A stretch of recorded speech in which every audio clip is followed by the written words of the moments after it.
Yo, it's Roho Kobe here back with another live stream.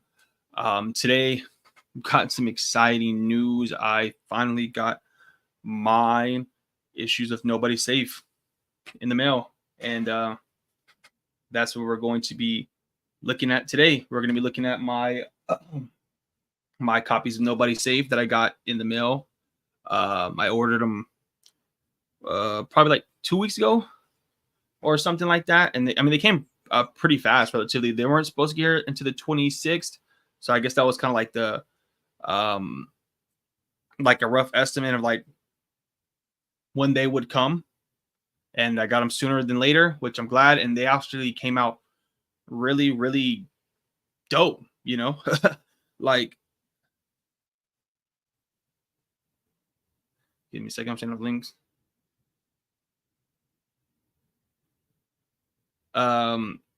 Yeah, and they came out really, really good. That was like, I'll get into it in a second. I'm sending links.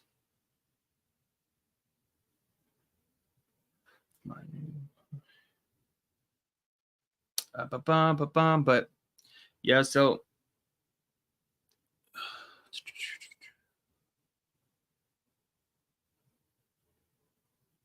okay, sorry.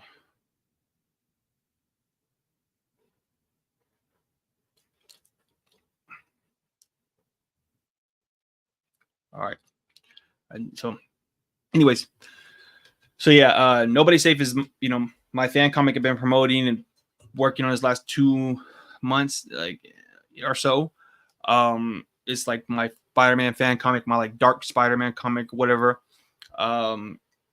It's essentially, like I would have been working on. It's like in the realm or in the vein of like a Da Vinci comic or just a grungy like fan comic, pretty much. So this is the cover I've been showing off artwork, and I posted the first couple pages on the community tab on YouTube. So if you want to just go read some of the first early pages, you can go check it out right now on my community tab on YouTube.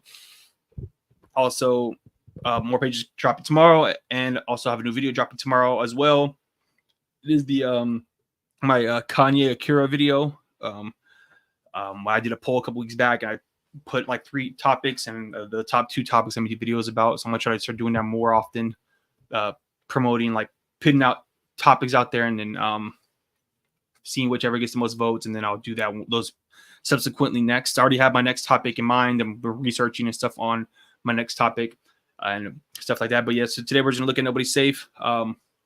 It's honestly just amazing to see like your work in hand, and especially when it comes out way better than you expected.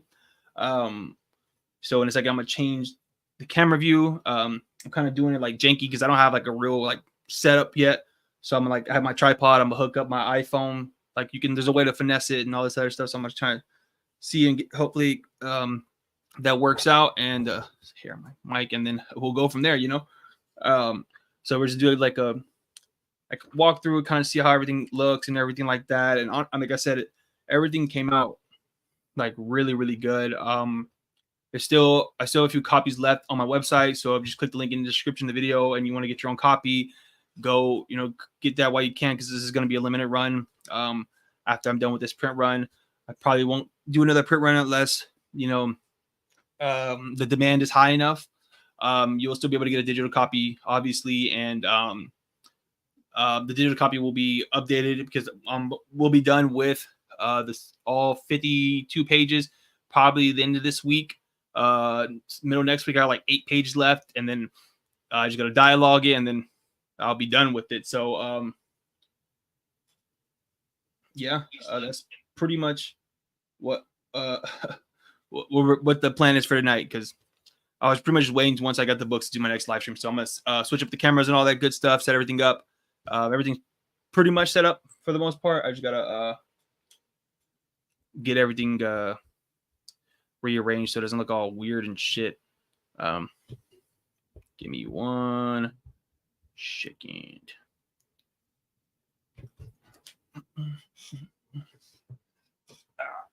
Tripod.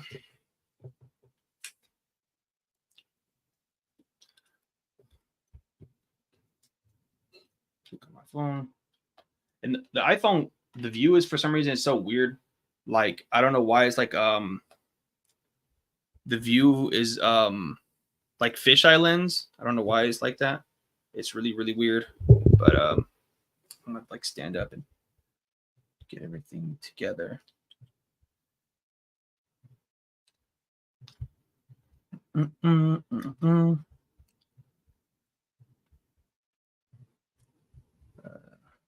Okay. See my desk, my little small desk. I need to update this desk here soon. Get a bigger desk because once I start working, like on these Bristol boards, it's gonna be really really tough to work like that. And this laptop takes a lot of real estate on my shit. So weird shit. Why is it doing that? I don't know, but hopefully you guys can see it.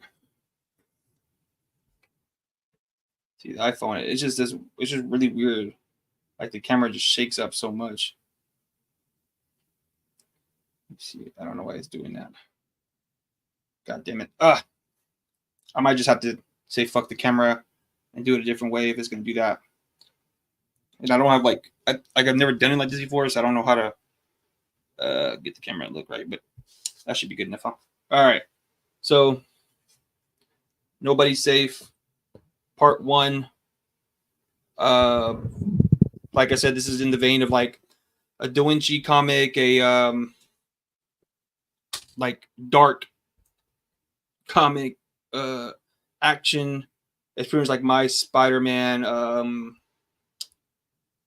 ode to Spider-Man type comic. I don't know how to explain it, but I just want to make a comic with the characters that I actually like know and I enjoy and drawing and stuff like that. So that's pretty much what this is. And so I went for the first couple pages are colored in like the vein of like a manga. So the first couple pages are colored, and then the rest of the book is pretty much black and white, and gray toned and stuff like that.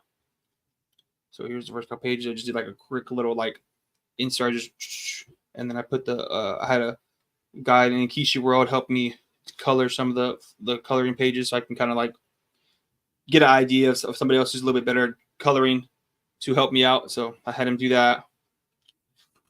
And like I said, this came out really, really well. Like the colors are really vibrant. They really pop off the page. And like when it comes to like formatting, that always confused me when I first was getting into like making comics and stuff. Like formatting always is like it was more complicated than it needed to be, at least in my mind. I felt like formatting was just something that seemed very daunting, like a daunting task. But in the long run, it really wasn't that daunting at all. Especially with Mixam, they already have like their own like setup to where you don't like you could do like a digital preview, so you don't have to wait for them to mail you a proof and then mail it back and approve stuff or tell them to fix this. Like it just did it automatic. I'm automatically on there, and like they recommend to do PDF files, but I did it in PNGs, and like I said, it came out good. There's nothing blurry on any of the pages. All the pages look really, really good. The blacks are really dark. The grays are the color that I wanted them to be. Yeah, it came out really, really good. I can't complain at all. I'm definitely going to just continue to print or Mixam unless I get like a cheaper or just as good quality option. But generally speaking, Mixam is going to be like my go-to for now on. And anybody and all the people who've ordered so far, I'm going to be mailing these out, today, or not today, tomorrow. So I'll probably bag them up or box them up tonight, some of them tonight, and then mail them out tomorrow. If not, I'll box them up tomorrow and then mail them out. So by Friday they'll be in the post office and sent out. But yeah, everything looked good. Like the blacks are really solid. Yeah, man. Like I said, I cannot complain. There's it's just really dope to see your like work in hand. For the first time. I would always see like videos of people talking about having their first comics printed out and done and stuff like that. And I finally, after like working making my own comics and practicing for like 3 years, I'm getting that experience. It's really cool, man. I say so. You know what I'm saying? I think it's just a really cool experience. And now I'm like, okay, I want to do more. I want to have a whole long box full of my comics and, you know, work and stuff like that. And next book I want to do to be like a hardbound book or like a trade, you know, just, you know, go for more and more. But like I said, everything just came out really, really good. The mid tones and everything. Like I'm actually really, really impressed. Like this pretty much looks how it looked on my iPad. Like when I was drawing it up is how it looks on the paper. And that's honestly like the most like baffling part, because I would always get books like from like Kickstarter campaigns and stuff, and not always, but there was always a few I would get, and it was really like some of them would be bad quality in terms of just like you could tell that they didn't have their sizes and formatting in mind when they were creating it.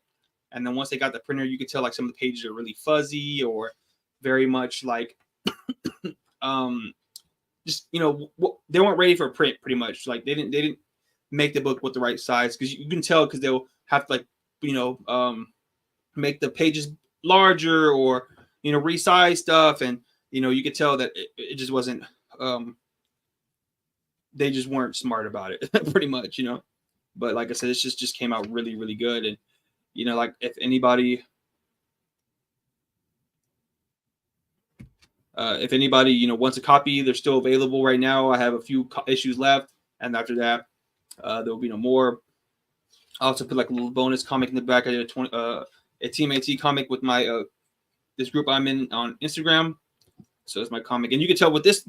So this comic was in a different size than the rest of Nobody's Safe. So when you look at it, you can tell it's not really that fuzzy, but it's slightly a little off. Like you could tell like some of the pages and stuff are a little fuzzy, you know, as the cutoffs and stuff. But yeah, man, I think appreciate it, TiVo. It came out really good. I think it came out really good, man. Like look at these panels; they just pop. And I mean, even the cover alone. Like when I first opened the box and I looked at the cover, I was like, "Holy shit, man!" Like, like everything just came out exactly how I wanted it to, and just honestly just baffled. And I feel like it's just super sick to finally have your work in your hands, and you know, and then on top of that, there was people who actually wanted to buy, you know, copies and stuff like that. I appreciate it, Devin. So, and then even looking at the color pages, I'm just like, damn, I should do a full color, but coloring is very daunting and takes up so much fucking time. Like even like I had somebody help me out with these colors, and I still these pages I probably took longer than anything. I got it printed through Mixum. Mixum it's pretty good. A lot of people go through Mixum.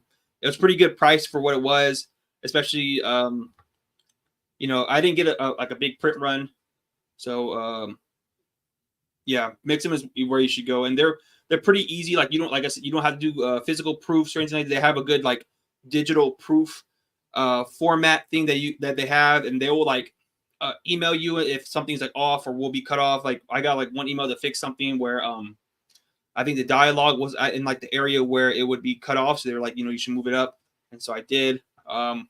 But yeah, Mixum is where I got this book done. They do all different types of books, sizes and formats and shit like that. This is pretty much a traditional comic book size. I think I have like the satin or gloss finish on I think like 80-pound paper or 100-pound. I don't remember, but I think I'm gonna go with like a lighter paper, because I think like whenever I do my next comics, I like the pages, the interior pages are a lot more like flexible and they're not as stiff. Like these are like a little too stiff for my liking. Like I want the page flip to be seamless. But outside of that, and that's just me just nitpicking, I think it just came out really, really good. I love how like my screen tones showed up really well. Like they're not like that awkward dotty stuff you get sometimes when you get the screen tones. And yeah, man, super sick. So yeah, everybody who's ordered a copy, they will be mailed out this week. I have already the Gemini Millers, so they won't be all messed up. I'm going to be adding like little extra stickers and stuff, and the people who bought a copy. And if you want me to sign them, I'll sign them too, you know, whatever. But yeah, man, it's exciting. It's really exciting to see everything in there. Added the little bonus comic in the back for my Ninja Turtle fans, and things like that. So, but yeah, that's it, man. Nobody's safe in action. And this is part one. Part two practically going to be done in this week. And then, like I said, I don't know if I'll do a print run. It depends on if I have the money to do it, or if I get maybe I'll do like a pre-order thing. And if I get enough pre-orders, I will do it, because it's going to cost more now since part two, which is it's a whole story. So the whole collected book will be like 650, some pages, probably 60 in total, with like added bonus stuff, and just make it evened out for the print thing. So yeah, but yeah, so that's that. Like I said, I appreciate everybody who's bought a copy. Appreciate everybody who's gonna buy a copy, things like that. With the 60-pound trailer. Yeah, I have to just look at the size more, because I like the page size, pounds or whatever, kind of like threw me off, and just there's like little stuff. Like, this is my first time printing, so this was like my test run, and like I said, like it came out way better than I expected. I was not expecting the my biggest fear was that it was gonna come out like blurry and shit, and I was like, bro, if this shit comes out blurry, I'm gonna be mad as hell. Like, even when I was at Heroes Call, and I was kind of like talking to people who had printed out their own books, like what they did, and who they went through, and a lot of people had good things about Mixam. I mean, I know Comics Wellspring, but I was like, Mixam seemed good, and then the formatting situation for them was super dope also. So, but yeah, there's that. So, like I said, links in the bio. I still got a couple issues left. So if anybody wants to get their hands on one, it's your chance, because I'm sure I'll be out of copies, hopefully within the next week or so. Put this down. I'm gonna unhook this fucking camera. It's so weird. Like the Apple, like it's just so weird. Yeah, the half tones are weird. I don't know if I I don't know if I did something right or wrong. I mean, I just have a regular like I have a what's it called, brush on Procreate that I bought a long time ago. I appreciate you, Tevo. That I bought a long time ago. I don't even remember where I got it from. I don't know if I bought the that brush set, or if I just got it off of a YouTuber. I don't remember what I did, but I've been using them ever since, because like I said, I did like a web comic, and I colored every single page. It was like an Instagram type deal. If you go scroll down to the bottom of my Instagram, I don't have that many posts, so if you like scroll all the way down, I was doing like a weekly comic strip, and I colored most of it. And like coloring, like I said, just takes a long time. That's why I just go with the black and white, because yeah, coloring kind of sucks. But yeah, so how's everybody doing tonight? How's everybody doing? I'm going to work on some the rest of some Nobody Safest pages, and probably just talk or whatever about random stuff. Anybody wants to talk about it, talk about heavy topics. I'm just gonna let me hook up my Mac on my iPad and go from there. But yeah, or I could show you guys some of my sketches. I've been working on my sketchbook. I've been like practicing getting into traditional work. So I bought a sketchbook. It is a what I'm just called a Moleskine, and I've been freaking just what's it called? I've been like bought a couple of tools that I'm most interested in trying to use, like a brush pen and like a couple other ink pens, and I pretty much essentially have been using my sketchbook as a way to like test out those tools, so I could either do that or I could work on a page from the comic. It depends on you guys, whoever wants to see or whatever. Hey guys. Yeah, I mean, I'm open to having people work on my stuff, or do colors and stuff.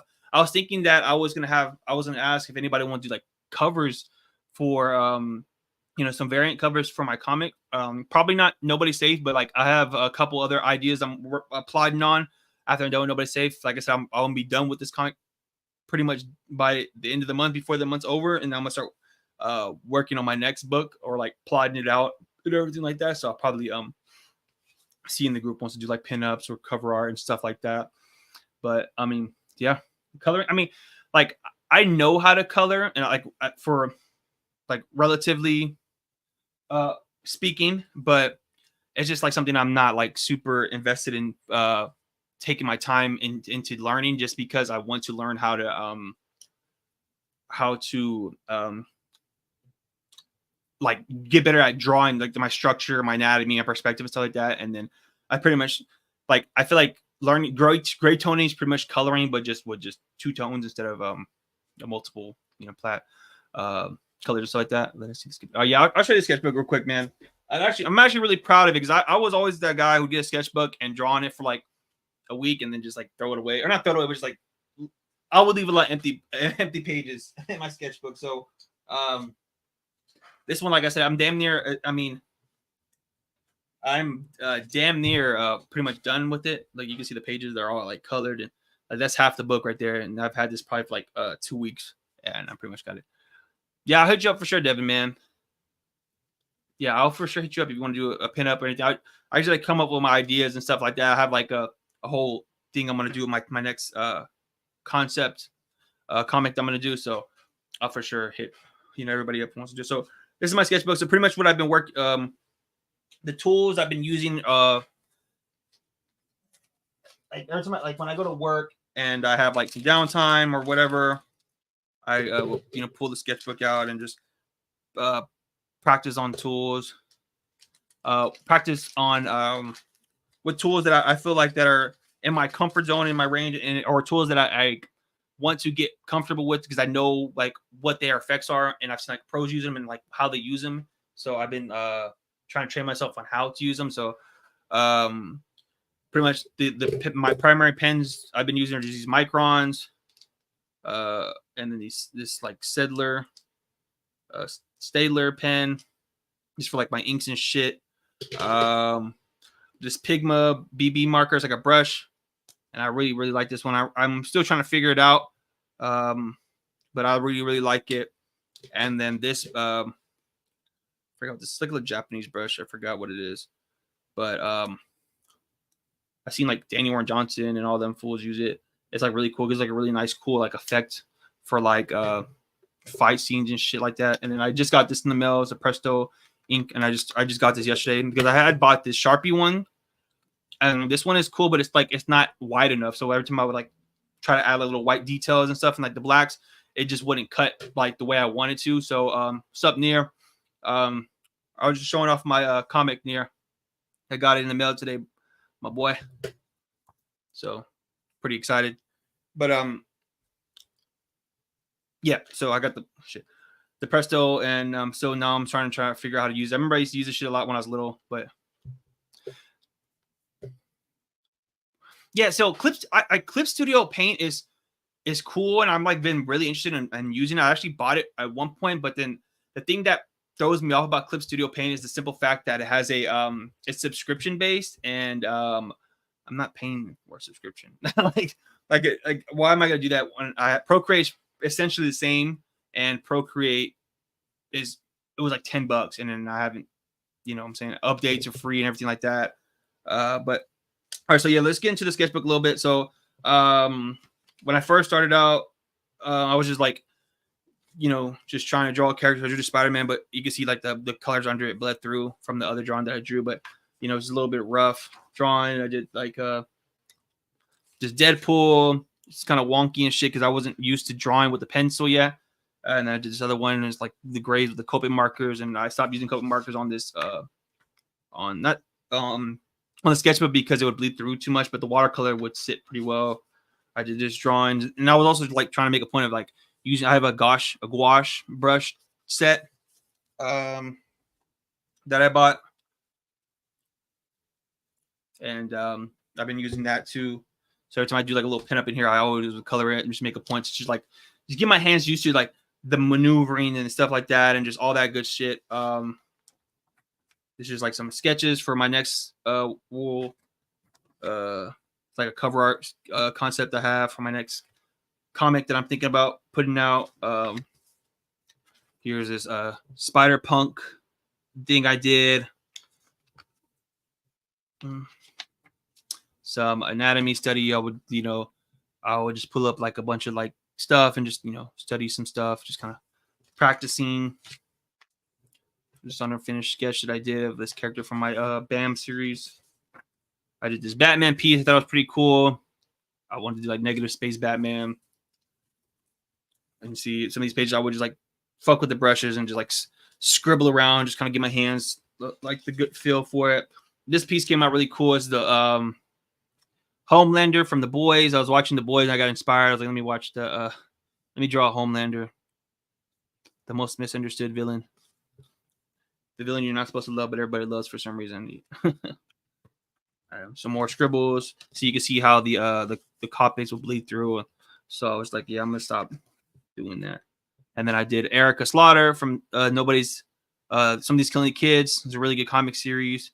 Some more. See, when I would color, I would like dry off the colors on the opposite page just to kind of like keep it from what's it called, like being too like dark and stuff. I don't know if I explain it, but I did the static piece. I like messed up on the hand, so I just like covered it up with like a bunch of inks and stuff. And like, see how this like that effect, the lightning kind of like smeared, like I don't know how to explain it, but like that's how this brush is. It makes that really cool effect, and I really like it. So I'm trying to like really master it and like use it to my advantage. I used it again on this piece. This piece came out really good. I feel like it's the new Sith Lord character from Star Wars Acolytes, which the season finale's out right now. I think I'm gonna watch that shit. I'll take it off. But I think it came out pretty cool. I was doing some drawings of Donald Glover, some hands, and then I just I don't know, was just trying to clear some colors out. I was drawing pictures of basketball players because they were like some gesture drawings of basketball players, and just they have really good movement, and so I would like to draw dancers, people doing just there's a lot of movement and shit. I'm trying to like figure out how to get that down so it will translate to my comics. I did this piece. It's like a Kobe piece. He did before he was signed to Nike, he did like an Adidas ad, and they were like at Venice Beach, and he was like dunking like a freaking I guess broken arm. So I always thought that was a really cool thing. So I just redrew it.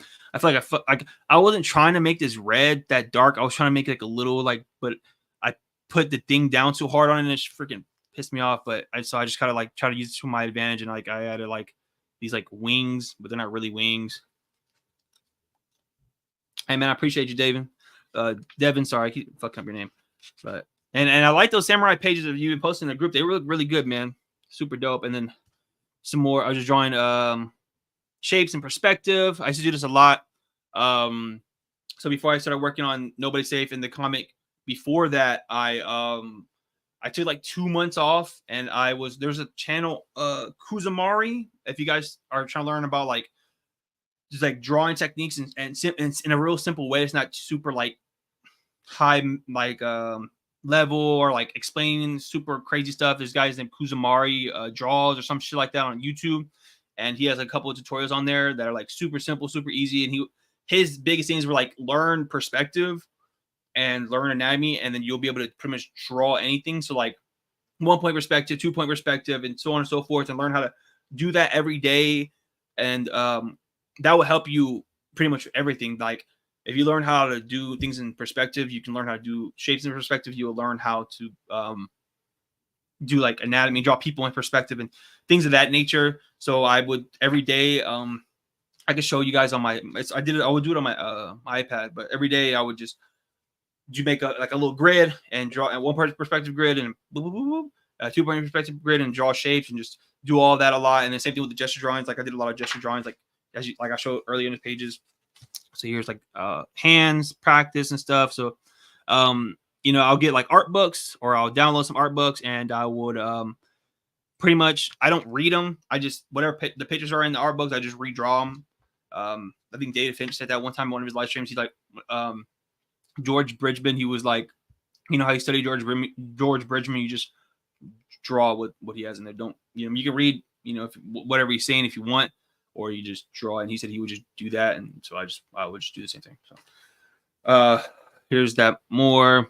So this one I try to just do straight brush, no microns in the drawings. Like this was like a Kanye deal, and then this is just like a goofy face, and I was just like fucking with the brush, just trying to like get my hand used to the movements. And then you can see like the whiteout right here. And like I said, like this whiteout, it's not that white.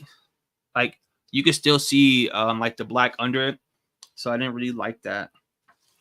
That's why I ordered the Presto things. And then it's like a Hellboy drawing I did. It came out all right. I think the colors came out better than the actual drawing.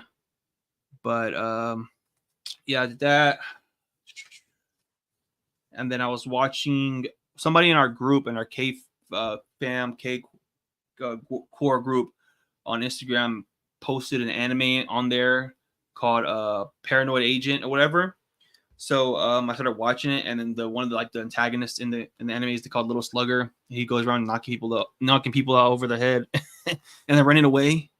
And like he's like the main crux of the antagonist of the show. And so I just drew him real quick, and then I just scribbled around here. Like I said, it was just like trying to get my hand used to drawing on paper and with the tools that I have, especially the brushes is like the most important things, because the microns are easy for the most part to like control, but it's the brushes like, okay, how do I get my hand to move to keep this type of line, get a thick line, just simple shit. Because I pretty much when I got back into drawing, I went straight to digital. I didn't draw traditional at all. So these last 3 years, 2-3 years, it's just been straight Procreate. And I would draw on paper sometimes, but really it was just straight Procreate. And then I wouldn't say it's been intimidating, because it's actually a lot easier now to draw traditional, since I pretty much drew digital the whole time. As just now getting used to these tools and how they work, because digital I already have my flow and how I'm going to do everything on my app, compared to on my iPad. So now I'm trying to figure out how to keep the pencil and how hard I want to go, because I have to understand I'm going to ink over. So I want to make sure I can erase and and all this other shit. So, just finding the right tools. And I think the microns are perfect. I think that this brush, I really like this brush, the Pigma brush. And this one I still haven't figured, like I said, I haven't figured this one out yet, but whatever. And then here's some more gesture drawings. Yo, what's up, Rodney? What's up, Frank? Yeah. It's funny because when I first was like learning how to teaching myself how to draw, a lot of the people were like, "Don't try to learn how to draw digitally, do traditionally." And I was like, "Yeah, fuck you." I'm already I already got all the iPad and shit, and I'm just learning. I feel like I learned, and then and you're right though. Like I can feel how it's been easier to translate back on the paper, because I already knew how to draw. Now my fundamentals are pretty much there now. It's just and then going back and forth, like when I'm starting to go back on my iPad and doing these new pages for Nobody Safe, they look way better. I feel like I have a better understanding of how I'm doing everything, and I feel like I'm hitting my stride. I feel like with my art, that's just me though. So I did this. So I got the Presto marker in last night, I think, or the day before. So I was like, I'm gonna try to draw. I just drew like a quick little blade character, and then I just wanted to try to figure out how to do like the glare and stuff, and then his little box, just kind of and then I did this Punisher drawing, and did these today at work. So I did what's her name, Princess Amidala, whatever the fuck, from Star Wars, Natalie Portman's character, forgot her name. And then I did this Red Hulk character, but the Red Hulk, it's my favorite Hulk outside of the regular Hulk. And I did Daredevil, and then you can see I used the Presto marker again, and see you can see the whites are a lot more profound and pronounced in the blacks than the Sharpie pen. So, but the Presto, it bleeds really quick, so I'm like trying to I just need to figure out how to use it more steadily. And it's only been a day, so. But yeah, look how many pages I have left. This in I would say 2-3 weeks. I don't even know. I literally just got this. Got my sticker on there. This is the Andrew McLean sticker. I have a Steve Manning sticker, and then another Andrew McLean sticker. Dude, spoilers. Red Hulk. Is the general dude? No, I'm playing. Hell yeah. That's Thunderbolt, man. That was look. I just bought this like a month ago or something like that. This is like one of my favorite runs of comics of all time, bro. This is like when I first got into comics back in the day. There's 3 series that I pinpoint to like my 3 comic book series that I pinpoint to like my what's the word, like that helped me become me as a comic book creator, artist, and look at comics in a different way. That was this series, the Jeff Loeb, Ed McGuinness Hulk run with the Red Hulk is fucking so fire. The artwork is so badass. Like Ed McGuinness is a freaking god, bro. Freaking god. 2009, 10 when I was reading this shit. Oh my god. And it has Art Adams in here too. Like I have all the floppies. I have all the singular trades. And now when I saw this came out, and the thing that sold me about this thick trade, the essentials or whatever, their Marvel Modern Era Epic line, so they've been putting these out, was the back matter, and it's Ed McGuinness's like sketchbook and all the shit he was doing, like the sketches he was doing for the Hulk. Like, look at this, this fucking sketch. Look at that shit. Let me see if I can get in the camera. Sorry. Look at that. That shit is amazing. So one day I'll get to Ed McGuinness's level. Even Art Adams is like the dopest Hulk also. But so yeah, I simply bought this book just for the back, the black and whites. Like, look at this Art Adams piece. This is the Hulk and the Wendigoon. Like, look at that. It's just crazy. And so it's Red Hulk, the Red Hulk run, Kick-Ass. That was like Kick-Ass is my end all be all favorite comic. You can see the my Kick-Ass slab right there that I got signed by John Romita. I got a remark during GalaxyCon last year. And then Invincible. Those are like my top 3 like comic books like that I can go back and reread at all times. So yeah. And I got 9 people in here. What's up? Nobody's safe. Just got my copies. If you guys want a copy or haven't ordered a copy, click the link in the description. I have a few issues left. Like I have all of them right now, but by Friday I will have probably, I don't know, not many. So if you guys want a copy, get you a copy, physical copy. Some good work. I like Green Hulk, Professor Hulk, and Pitt. Yeah, Pitt's cool. I have I think a couple issues of Pitt. Dale Keown's cool. No, John Romita Jr., not senior. He died like when I met John Romita Jr. the first time, like 2 weeks later. John Romita Sr. died literally. When his BAM job. So you can go back and reread all the old BAM stuff. I don't know when I'm going to remaster it because I really want to like get my skills like up there. So I would say like within the next year or so. I don't want to put any promises out there, but I have a lot of one shots that I have in mind that I'm going to be putting out. I've already got 2 comics done this year, or almost done this year. I got Strange Fruits Revenge is on my website for free. Go click that. Read that. It's a horror comic, and then Nobody's Safe, which is out right now also for purchase, and then you can get a digital copy right now. It's only part 1. Once I finish part 2, I will just add the full thing. I won't change the price for the digital copy, just put it up there and then go from there.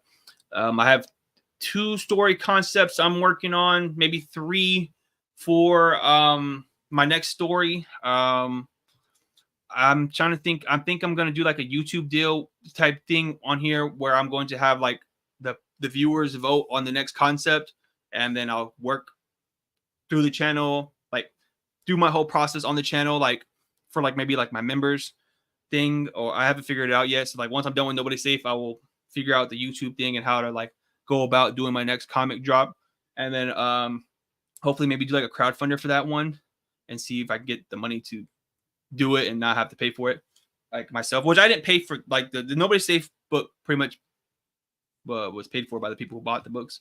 And then I did a quick design work for my dad's friend. I made like a quick like $50, made like a logo for this lady's masseuse parlor or some shit. But sketchbook,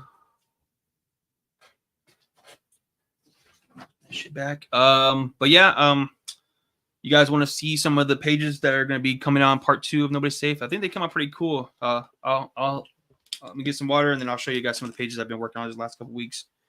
How's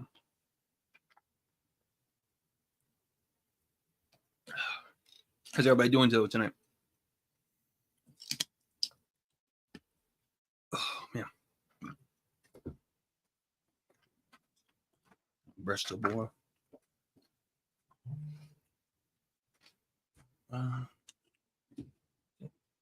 Actually, this guys real quick. Yeah, I'll show you right now, Ronnie. I did this Ultra Mega piece the other night. It came out all right. His hand was messed up. I was like, fuck. But learning curves, you know, you gotta figure it out. I'm not tripping. I think it came out pretty good. All right. Let me set up my tablet, my iPad, and I'll show you guys some of the stuff I've been working on.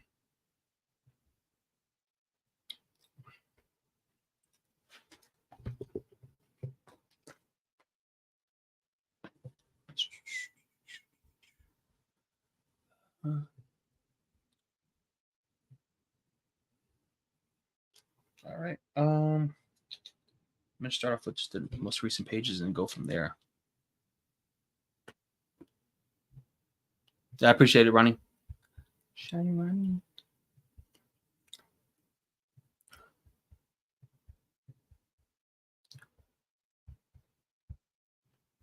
All right. So, pretty much these. I'm just gonna show off some of the pages that I've gotten done within these last couple of weeks. Finishing up Nobody's Safe. So yeah, let me show you guys what I got going on. So, part 2. It's just more characters are gonna show up. I got Ladypool popping up in the cut for the next part of the story.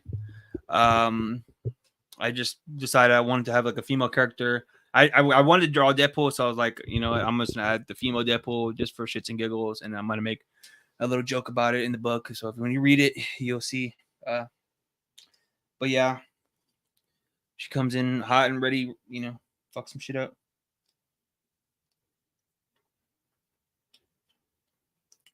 And you know, it's the funny thing about working on like in real time on these stories, like especially with me, I feel like I get better as the story goes. Like every page is better and better, which it's not like a drastic jump, but it's noticeable slightly, at least for me.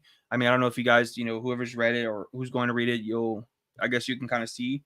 But yeah, there's like a slightly more, and then that's just the point of me making these one shots is just to get better. So I appreciate it, man. So yeah, but like this is, you know, some action and then some more like story development stuff. This page took me a little bit minute to get that Spider-Man number Amazing Fantasy pose down. I feel like it still looks kind of a little wonky, but it was the best I was gonna do. I was like over it after like this page took me a minute to get this whole like perspective and things down. I'm still not sure. I'm think I'm gonna draw like a city background, like for them, like a little cityscape on the back. Once I go back over my next one over.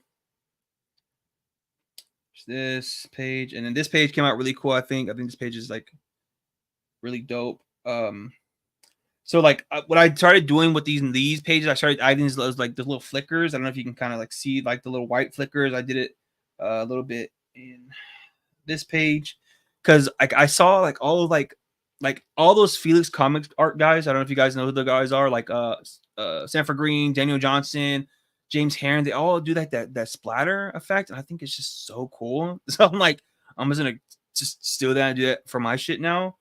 No, I mean I don't want to overkill it, but I've been like a low key kind of overkilling it, you know. But I just think it's just really cool. I always wondered because when I was looking at their work, I'm like, oh, what is that? Like, what is that like effect? And then I realized like when I went to the con, I was kind of seeing their work and seeing what they're doing. Yeah, they use the brush. I've been doing that too. I've been trying to learn how like use like the toothbrush.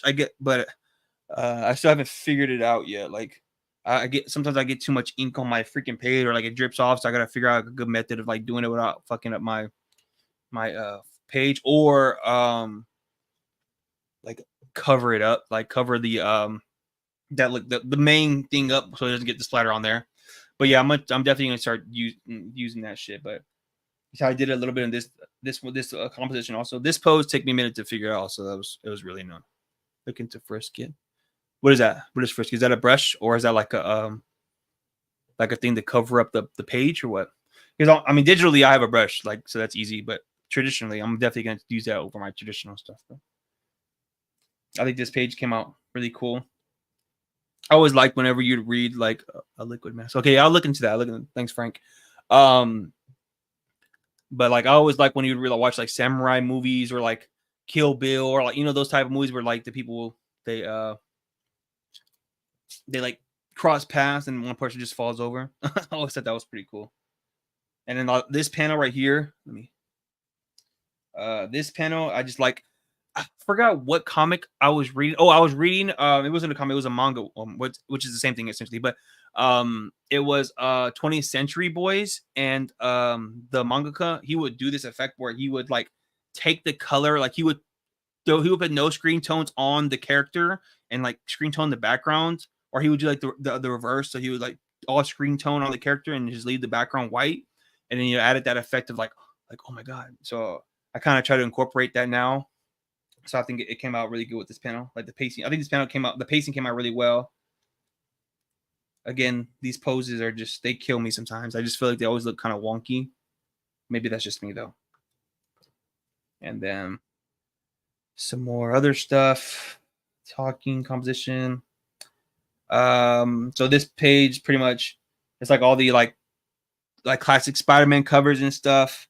I definitely just traced over them the covers. I'm not gonna lie, because I was not trying to like try to redraw the shit. So I just got pictures of it and I just fucking just light boxed it, but digitally. So, but I think it kind of worked in the effect. And like obviously I changed the stuff up because this page it's the black suit, and I appreciate you, Ronnie. Yeah, I really like doing my panels and stuff really specifically. But anyways, so like I just, you know, this is part of the story, like story beat and stuff like that, where essentially like I don't want to get too much of the story away, which is not like super crazy, but like the story is pretty much kind of like Peter's, you know, going through it and stuff like that, and my Spider-Man character is kind of like dealing with the repercussions of what Peter's doing and like the killings and him going crazy and stuff like that. And this last, like the final sequence, he kind of explains like what he's going through outside of just the fact, like, you know, whatever. But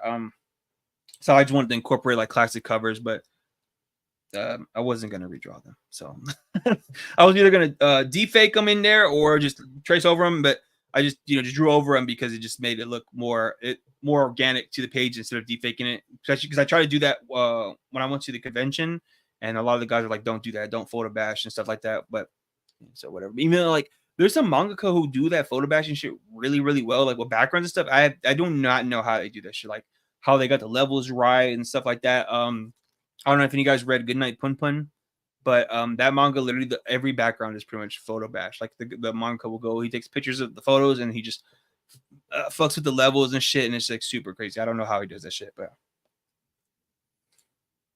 and then there's just this page, like a love sequence, not love sequence, but like a, you know, flashback page, and then this is like a funny page of like my Spider-Man character kind of like elaborating on his relationship with Peter and kind of like how, you know, he honed him and stuff like that.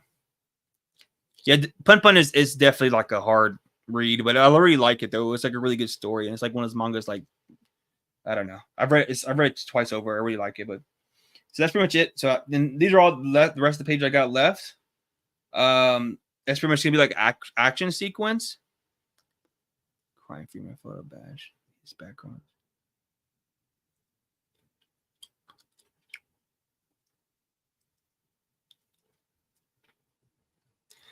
Yeah, Frank. So, you know, it's funny. So I have the Vault edition of Todd McFarlane's Spider-Man run, and some of his pinups and his covers, he had like pictures from like I don't know if they're newspaper clippings or what, and he would like, I don't know, like zip tone them up and just paste them in the back. background and you wouldn't even tell because they would color and stuff. So like that, it's really like a method. I don't know how like people do that. Like I honestly have no idea how people do that. Like to make it look like seamless in there. You know what I'm saying? Like you really, I don't know if you're using like Photoshop or what you need, like because I've watched there's not really that many videos on YouTube on how to do it. I don't know if it's just like a trade secret. I don't you said Ronnie said Crying Freeman Photo Bash. I don't know what that is, but who that is at least.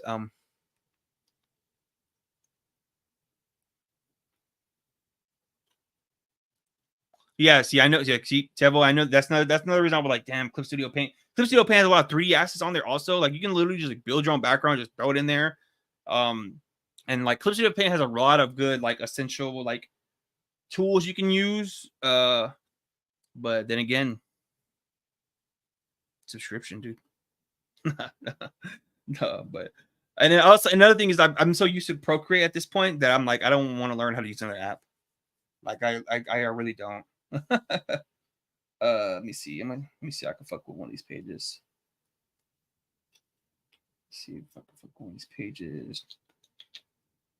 But yeah, I should have this done. How many pages I got? 1, 2, 3, 4, 6, 7, 8, 9. 9 pages left. So, and I have a short work week this week, so I'm gonna have like a 3-day weekend. So I will be able to knock a lot of this shit out this weekend, and that'll free me up a lot of time to do other things.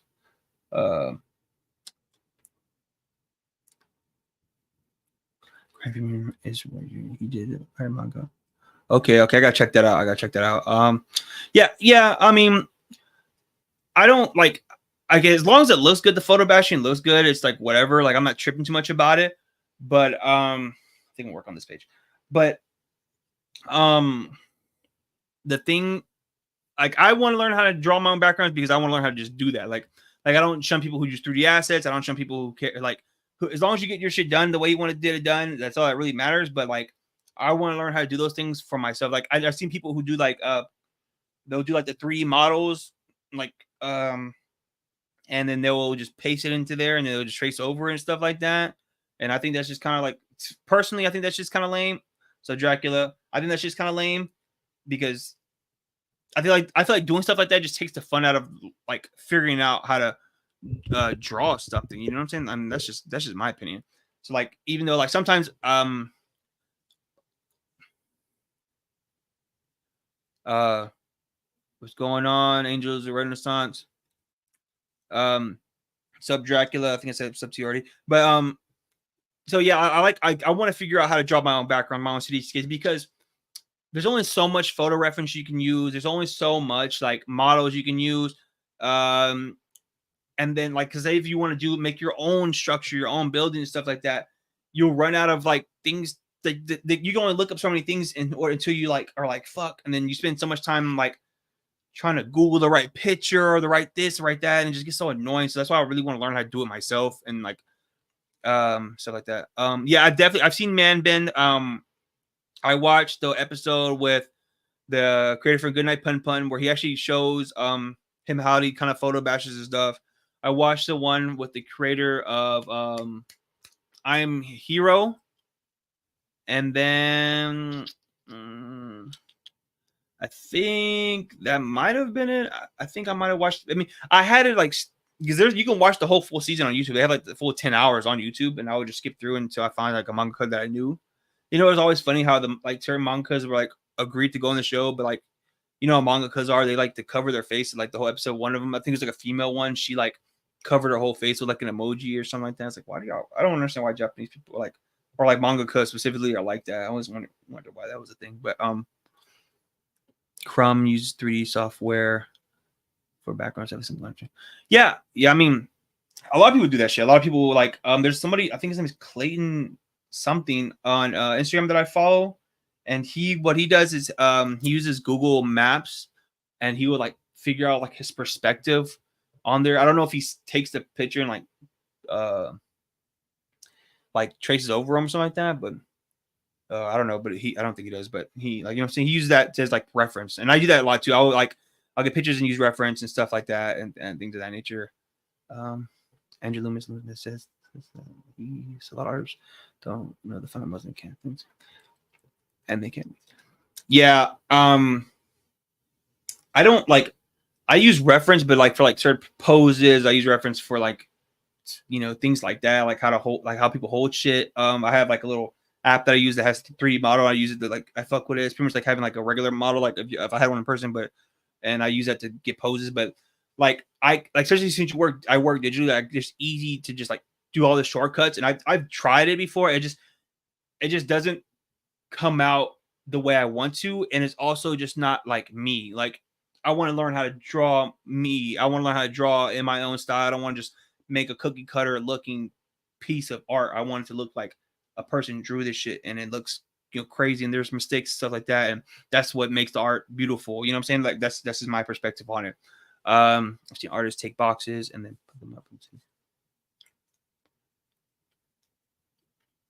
Okay, yeah, I can see that. I think what's his name uses a lot of picture reference. Andrew Alex Ross, when he does his like drawings of like people.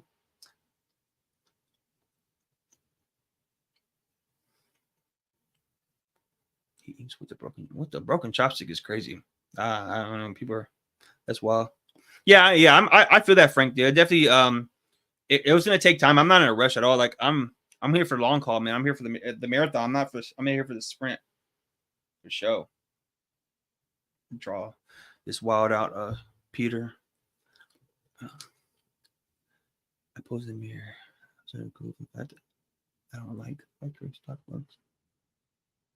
I feel that. I don't pose in the mirror. Like I've done like I would take pictures like if I have something that has to do with my hand, I'll take pictures like my hand, like holding something or like stuff like that. But I don't like pose. Like I can show you guys. I use this app. It's called I think it's called like Pose, something like that. I use this and I like get the figure and I just fuck with them and have them doing whatever. And then I'll screenshot it or like you can take a picture of it and then yeah. That's pretty much what I do. It's just a free app that I use. I've been using it for years. I totally agree. I like working. It is a good app, but yeah. I mean, drawing. I do digital work out of what's it called? The word I'm looking for. But I'm just like not comfort, but convenience because of like work and shit, and like I'm able to like take my iPad with me everywhere so I can like draw on during lunch breaks and car, and like if I go on a car drive with my family or go do shit, I can take my iPad with me instead of having to take like a bunch of supplies and shit. But I'm definitely gonna do traditional work because I just want to just see how it comes out and just have that those Bristol boards and shit in my hand.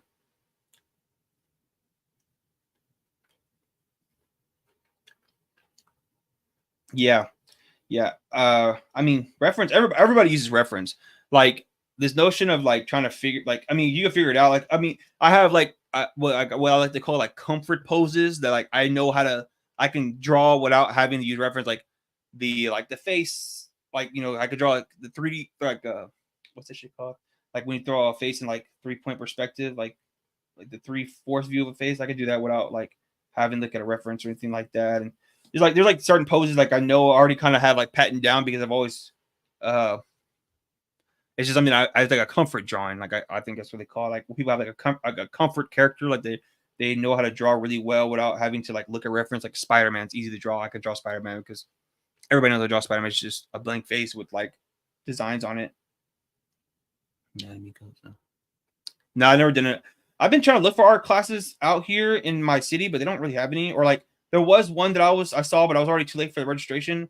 I'm thinking about just doing like a Proco class, but the only thing that bugs me out about that is that like I pay for the digital course and then I don't get to like keep the digital downloads. Like I have to like I pay for the course and then like I have to just keep going to the website to watch the course, and I don't want to do that. Like I just think that's just kind of stupid. Like if I pay like they have a Marvel course I'm interested, it's $250.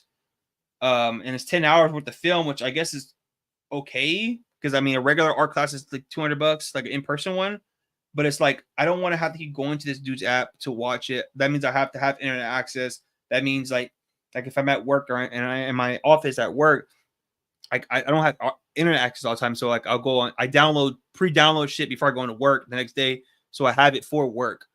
So like I don't want to have to go on the Proco website, and I'm only gonna be able to use it when I'm at home, or what I'm saying, like that's counterproductive for me. So then I won't be able to get to those 10 hours of video. At least that's how I feel. But I mean, I don't know, maybe Fiverr or something like that. I'll look and see if I have there's like anatomy classes on there or something like that. Or I mean, YouTube University hasn't failed me yet. It's just like tutorials are just so like, I don't know, watered down. There's just so many different ones that it gets overwhelming to like try to keep up with them. And so like now I don't really watch YouTube tutorials. I just kind of like, I like watching like streams of people, like live streams of people drawing, like all my K-fam guys that are in here. Like whenever Brian does his streams when he draws, like I like watching them over because I just like his like mindset, his process when he goes through like his drawings and shit like that. And then like Danny Warren Johnson, when he does live streams, I like watching him. I just like seeing how people use their tools and stuff like that, and they're kind of like their mindset when they're drawing. I don't really need people to like tell me like, oh, I did this and this is how you do that, because just like, I don't know, I'm past that phase of like learning how to draw. Now it's more like, okay, how do I do it like consistently, or like, just the tricks and techniques and stuff like that and whatever. That's just my thing. But yeah, comfort poses, like that's how I feel. Even with my panel breakdowns and stuff like that, I'm like, damn, like I'm using the same page or like same like look on certain panels and stuff in my comics. I try to switch it up.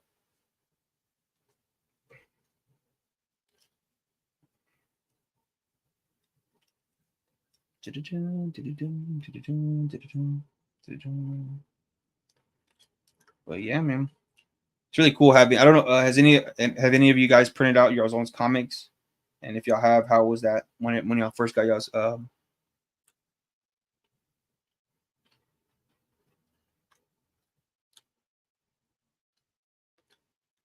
Yeah, inking. I mean, I like to keep like my tool. Like I learned from like working digitally.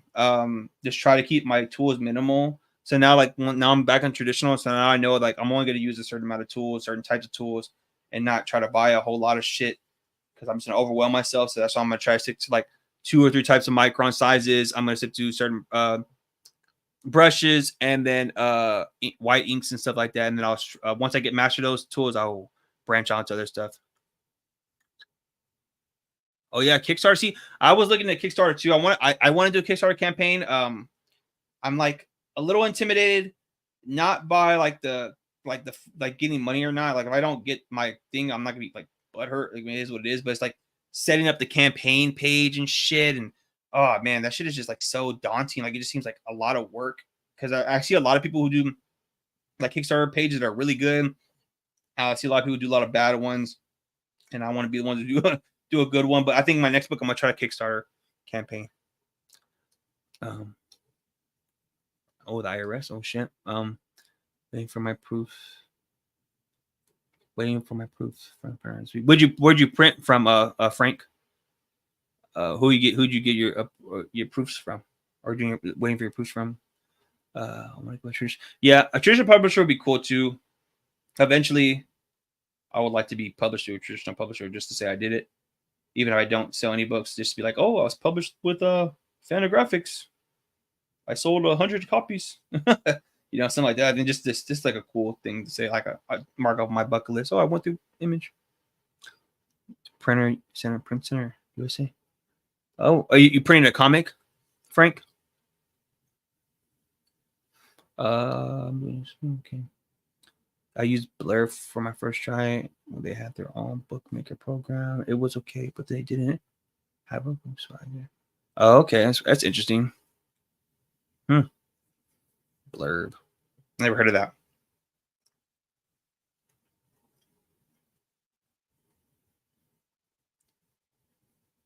To hire somebody to do Kickstarter. Yeah, I mean, I follow like people online that do done Kickstarters.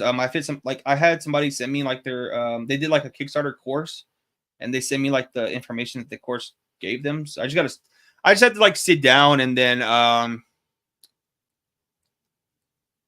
like to sit down and just like actually like put my time and effort into doing a Kickstarter, because like I know, like if I'm gonna do a Kickstarter campaign, excuse me, like I know it's gonna be more than just like I'm gonna have to finish. Like if I'm gonna do a Kickstarter, I want to have the book already done, so I don't have to worry about holding people up with their, they pay me their money and shit. I want to be able to give it to them as soon as possible. But I know that it's gonna be more than just like after I'm done with my comic and then start the campaign. It's gonna be like a lot of like making sure I was keeping up with that type of stuff. And I don't know if I just want to commit the time into doing that, unless I'm like, no, I'm having a killer book that's gonna make me like 10 grand or something like that, or and then I'm like, oh fuck yeah. But how's it gonna be if Marvel saw your stuff?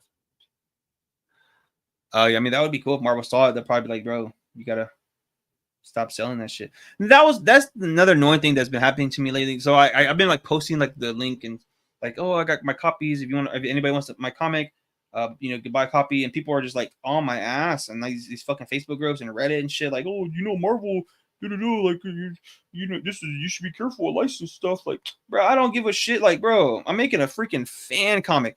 Like, if I was making like $1 million off this book, Marvel's gonna give a shit. If I'm only making like $50, bro, like, or you know what I'm saying, like a little bit of money, Marvel's not gonna give a crap. And people act like they're giving me like some advice that I didn't know. Like, bro, of course I know Marvel, like they own the IP. Like I don't own Spider-Man, I know, but they're still it's called a doujinshi, it's called a fan comic. Like people do this shit all the time. Like, chill out, bro. Like that's just annoying. Like, bro, like you're not yeah, like exactly, Ronnie. I don't care. Like whatever. It's just like the most random things. Like you're not giving. It's like, do you feel better that you just told me that? Like, are you like a lawyer or something like that, bro? Like I bought fan comics off Instagram for people. Like there's this guy. I don't know his name, but I bought a Simpsons comic off of his website, and it's like a super cool. It's like a dark like Simpsons comic. Homer kills Bart, and he like kills the rest of the family. And so it's like super weird, but it's called like something over Springfield. I forgot, like Shadows over Springfield or something like that. Super cool. I have it in my. I gotta grab it, but it's really cool. And like, it's fun. Like that's the whole fun of like making comics. You can just do stuff like that. I mean, go to a convention, you see people selling prints of like all sorts of characters that they don't own. Like nobody cares about that stuff unless you're like making bank off of it. Marvel, DC, whoever the fuck, they don't care if you're fucking doing that stuff. My last book I got printed through Lulu. It was 800. Oh shit. How was that? Did they come through? Was it pretty good?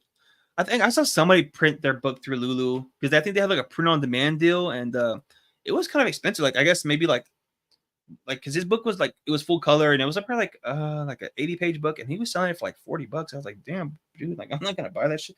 But I mean, more power to him. I don't know how many sales he got, but I think it was through Lulu. I don't know, but I know like some of those websites that do like print on demand, they take like a fee, like a percentage off your prints, like your sales and stuff. So he probably did that just so he could like make a profit, which I don't, like I said, I don't blame him. But yeah, I just found that annoying when I would post like the links to shit. And they're like, "Oh, it's a licensed character." Like, bitch, I know, man. Like, come on now, don't give a shit.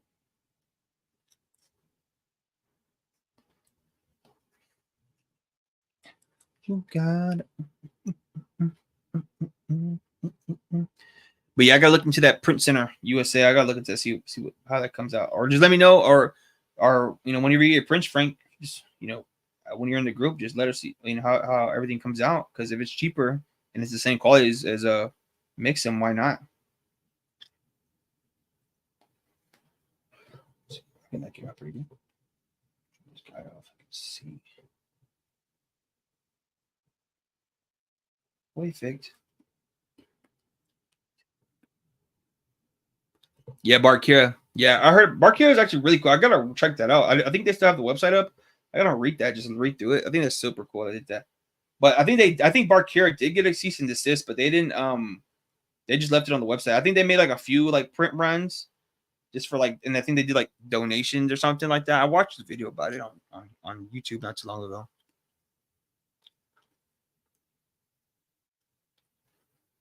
Oh, really? That's cool.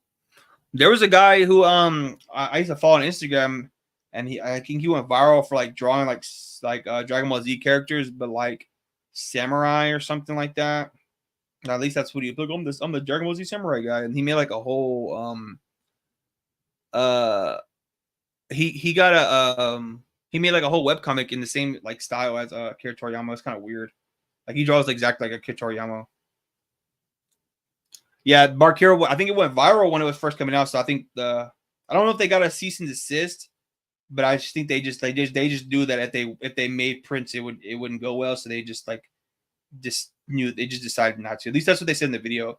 But I mean, I'm pretty sure they did like a small print run. So whoever has one of those, the Barkira books, that's just probably worth a lot. I would definitely want one of those. It's super cool.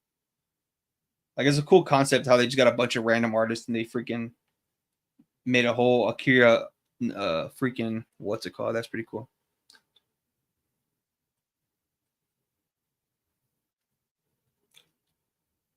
Damn, that's crazy. $70 for one copy.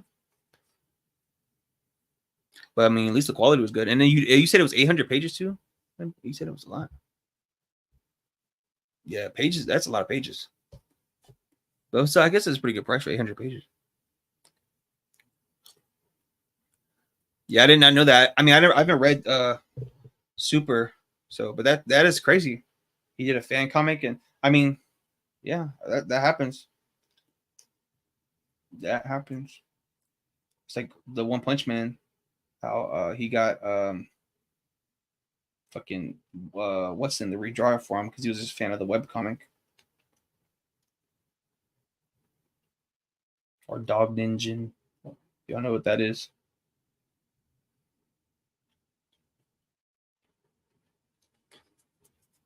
What time is it?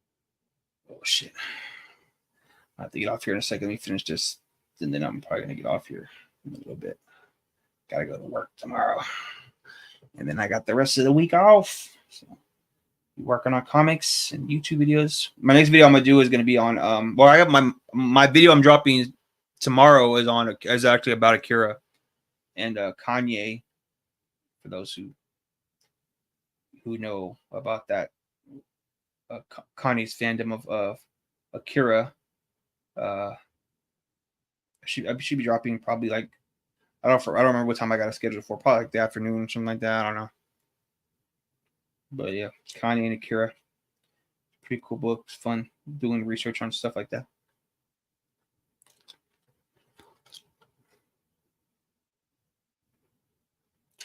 Learn InDesign. That's cool. So you use Adobe InDesign or I have Affinity, like the Affinity Designer Suite, and I have Publisher on there. I just haven't figured out how to use it yet. And I guess I don't really need it because Mixam has their own thing. So as long as I print through Mixam, I guess I won't have to worry about it until I do something different or use their printer. Then I'll have to figure it out. But that's dope though, man. 800-page sketchbook. That's crazy. You have that many drawings. That's super sick, man. Yeah, Kanye does like love Akira. I don't know how much of because when I was doing research for the book, I didn't really see him talk about much other anime. I mean, he talked about like Spirited Away and stuff, and like Ghibli Studio shit. But everybody knows Ghibli Studio pretty much, even if you're not like an anime fan. But I don't know if Kanye is like a true like anime fan, but I know he likes Akira a lot. So I mean, my next video is gonna be about that. So hopefully that goes viral. I need another video to hit 100K. But yeah, the Dahmer video, man, that shit's going up still. I'm still getting like a couple hundred views a day on that video alone, which is pretty sick. That video pretty much helped my channel. I got a partnership off of that video. I got pretty much a month ago, I only had like 300 subs. Now I just hit 1,500, which is sick. So now I got to figure out how to get all my subs to buy my comics, and then we'll be good to go. No, I'm playing. But yeah. Yeah, man. Akira is definitely just a generational comic and just manga because it's just the aesthetic of it is super sick. Everything about it is just like so outworldly and stuff like that. Like the fashion designs, the character designs, the colors, that the animation still holds up to this day from like when it came out, like 19 I forgot what year it was, 80 something or 90 something. Like it's super cool, man. Yeah, I use Adobe Blur Stamp. Yeah. Yeah. I use Affinity Photo for all my thumbnails. That's pretty much all I use it for. Uh then I've started like really getting used to it, like really going hard on doing that stuff. But I need to figure out how to use the other stuff. So once I start like I want to make my own logo for like my website and to redo the logo. And then like once I start and doing like my own logos for my comics, because I just hand draw them right now, but I want to be able to learn how to make really cool logos. For myself, like text logos. So I started really mess with it a little bit more. Um but Affinity is good though. Like people are sleep on that shit. They need to use that more because Affinity Designer is like their whole stuff is really good. And I think they just got deal with Canva or something. I don't know, but I saw people were like worried because Affinity doesn't have a subscription. That's really what why I got it. But a lot of people were like worried that now it's just they sold to that other company that they're going to do a subscription base. But we'll see, I guess. Yeah, I read Domo. Domo is cool. I read all of Otomo's work. Well, no, I'm lying. I actually haven't read all of Akira. Or I don't think I read Akira at all, honestly. I think I have the first 3 volumes, and every time I tell myself, all right, it's time to read it, I start reading it, and then I'm like, I don't want to read this shit. Like it's too long. Like I don't know, and I just watched the movie instead. But I've looked at it, multiple times, and I actually have the complete workbooks. I have two of the complete Otomo books. I actually have a Domo issue. I think it's in here somewhere. Yeah, shit.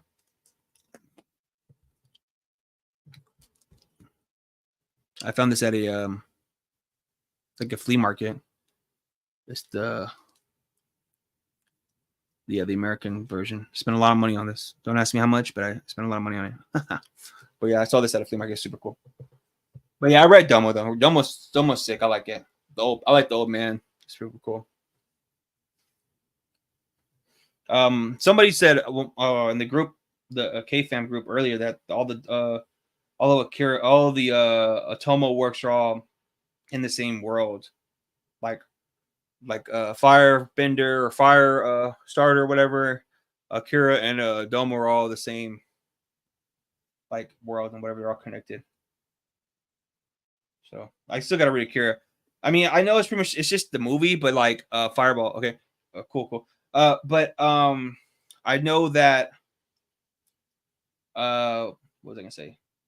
That has a lot more details in the manga than they took out for the movie. So I really want to go back and reread it and actually read it.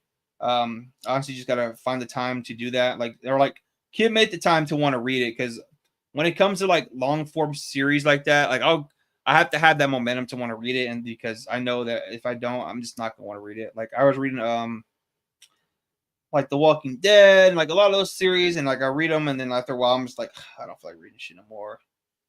It's just too long, and it's not like I get bored of it or like there's something wrong with it. It's just like I want to read other stuff, and then I end up starting to want to read other shit, and then I end up like falling behind on it and stuff like that. So eventually, I'll read Akira. Eventually, I'll come to my senses.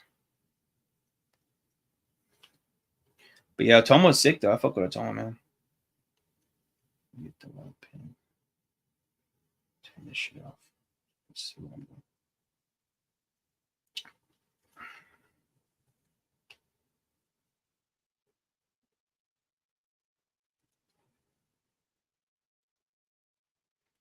Yeah, I gotta read it.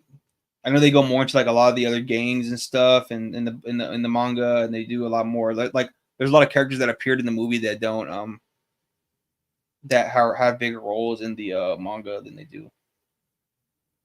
No, I don't even. What does Akira-san do? Like I mean, Otoma-san, does he do like manga also, or he does like other type of artwork?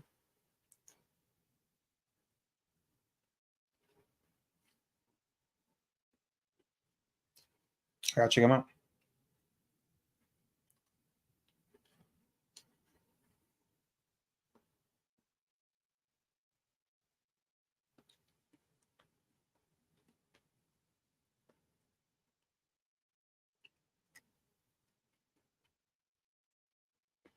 Do that shit. Do that shit. Do it. Do that shit. Do that shit. Do it.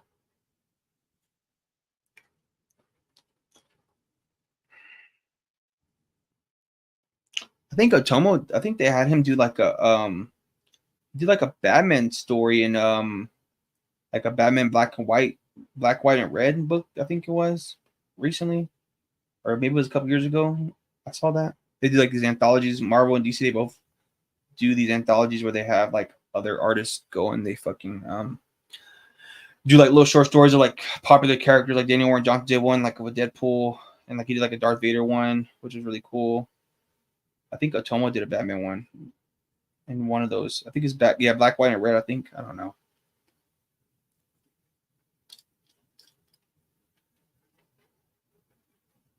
Yeah, I gotta read it. Eventually I will get to like reading it.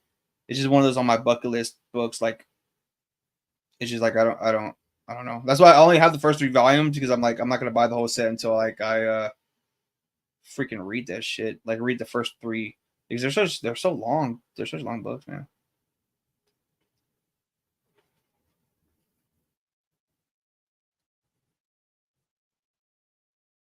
Oh, that's crazy. It's like Jackie Chan. Jackie Chan telling his son like he won't give him any money. He has to work for that shit. Like, that's fucked up, Jackie Chan. You worked hard just to give your money away to other people and didn't. Your fucking son.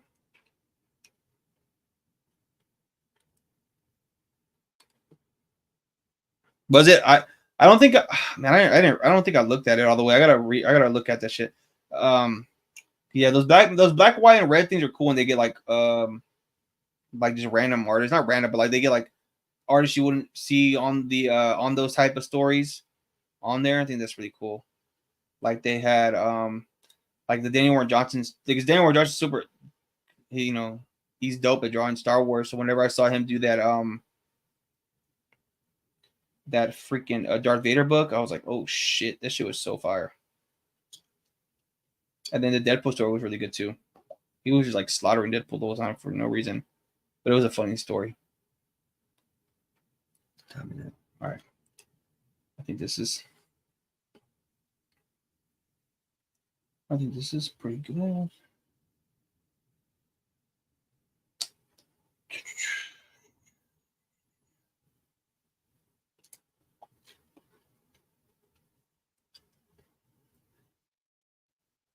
I gotta look at that. You know who does a good Batman? Sam Keith, man. He did that Arkham story. That was really cool. I really fuck with Sam Keith. I wish he would do more work. I think he retired from making comics. I think I saw that somewhere. I love Sam Keith. I love the Max. It's just a weird story.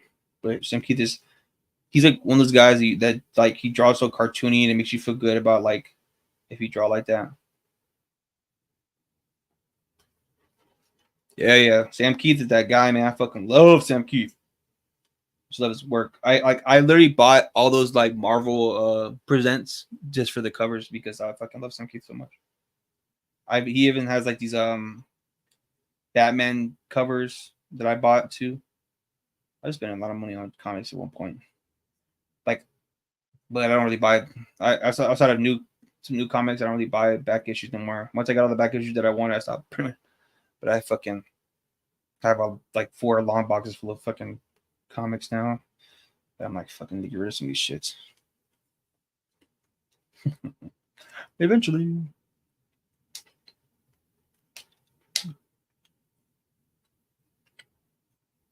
Yeah, I'll check out West Stimson. Yeah, Sam Keith. I don't. Did I? Man, I learned. I ain't gonna lie, man. That KFAM channel, I learned a fucking KFAM channel. I learned a lot about a lot of artists off that channel. I think Richard Corbin is probably the Richard Corbin is probably the best artist that I learned off that channel. Him and Paul Pope. So I think I knew about Sam Keith before that, or did I? I don't remember. Maybe not. I don't know. I might be lying. I learned a lot. That channel, I learned a lot about comics. They're the reason I have all these fucking like. They're a big reason why my comic book collection is a lot bigger than it needs to be, because I would buy all the shit that would always say that was cool and I always want to check it out. Yeah, Richard Corbin is fucking sick. They have a Hellboy, like Mike Mignola's been putting out like Hellboy like books and shit like that, hardcover books, like collected editions, like specific artists and stuff. And there's a Richard Corbin one coming out, and I think I'm gonna buy it. eventually, or whenever it comes out. You buy more omnis or floppies? It just depends. So, I'll get trades of like series that I don't really care to have. Like I like floppies, but like I just said, like I don't like I'll buy like if there's a new series that comes out, I'll go buy the floppy when it comes out, and then if whatever, and I'll just go from there. But if it's like a series that it's already been like 20 issues deep and stuff, I'm not gonna try to waste my time going back and rebuying. I'm just gonna freaking go and buy like the trades, because the trades, like you can buy trades relatively cheap, off of eBay or off of like Amazon for like used like library copies and stuff. They sell like $5. Like the new Miles Morales shit that came out recently. I saw some artwork from it. It looks really good actually. So I was like, I'm gonna have to buy that. And you can buy like the trade for like $5 and shit. So I might when I feel like I'll probably just buy the trade of that Miles Morales book. Mm-hmm. Yeah, that original core one is gonna be cool. I might look at that. Yeah, Mike Mignola is super sick. I fuck with Mike Mignola. He's super cool. Like, I like the way I like his spot blacks and shit, and I like how he uses was his name Dave Stewart. Like his colors are super on point with his work. Hellboy's just super dope, super underrated character.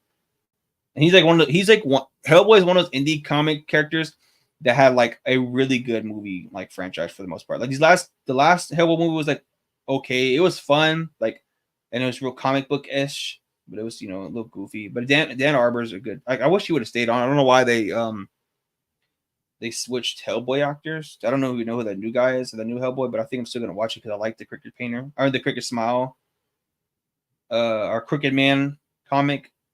Speaking of Richard Corbin, so I might just watch it just because.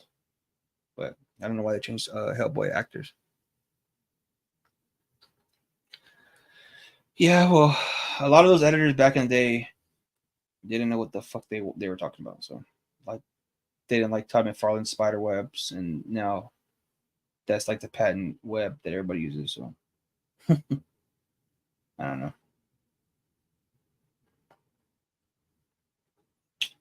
Time is it? All right, maybe our new one. I gotta check it out. There's a lot of Hellboy stories and stuff like that that's out that I haven't checked out yet, but I definitely will in the future. There's just so many comics, man. So many comics that are just like great, and I always find like a new artist every month or every year, and then like, oh, I gotta check their work out. I gotta check their stuff out. This new character and stuff like that, and it gets a little overwhelming at times. But I appreciate everybody's watched the live stream. There's always too much to read. Like I have like let me show you, Devin. This is my I just dropped my shit. This is my stack of books that I got. I need to read before I get back. Pick up anything else. But I got these from where did I get these from? I don't know, it's comic book shop. He's like an old Sanford Green. He's like a Method Man comic. It's so random. But I bought that because it was Sanford Green. And then Ultra Mega. I finally got the trade. I have all the floppies, but I want to get the trade so I could look through it. I haven't fucked with the floppies, and I got Space Mullet, some old Daniel Moore Johnson. And then I've been reading this fat ass book. I'm almost done with it. And then this is my next book I'm gonna read. Carmen America. But yeah, I'm about to sign off, guys. I appreciate everybody's watched the live stream. Yeah, I love Felix Art. That whole team, they're like killing it, man.